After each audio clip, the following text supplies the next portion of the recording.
తెలంగాణలా సిరిమంతుడైన దేవుడు ఎవలో ఎరికేనా? ఇంకెవలు ఎమ్లాడ రాజన్నే. 97 కిలోల బంగారం ఉందట. మల్లా అటెన్క భద్రాద్రి రామయ్య కాడ 67 కిలోలు, ఇక యాదాద్రి నరసన్నకు 61 కిలోలు, ఈ ముగ్గురికి కలిపే 226 కిలోలు ఉందన్నట్టు. ఇక బాసర సరస్వతమ్మ, కొండగట్టు అంజన్న, కొమ్రెల్లి మల్లన్న, సికింద్రాబాద్ మాంకాలమ్మ అందరి పొత్తులా ఓ 53 కిలోలు, అంతకంటే చిన్నవి ఓ 13 గుళ్ళున్నాయి. అవిట్లా ఓ 91 కిలోలు. తతిమ్మ దేవుళ్ళేసు తేయించితే 453 కిలోలు.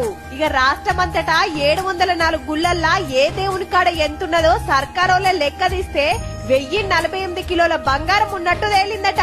ఇది 2 ఏళ్ల కిందట ఎంచితే అప్పటికిప్పటికి 100ల కమ్మనం పెరిగే ఉంటది పక్క. ఇక ఎండి లెక్కలు తీస్తే కూడక ఎమ్లాడ రాజన్ననే ఫస్ట్, ఏం తక్కువ అరకింటలుందట. ఇక యాదగిరి నరసన్న తన ఓ 2000 కిలోలు, భద్రాచలం రాములవారి దగ్గర 1000 కిలోల దాకున్నది.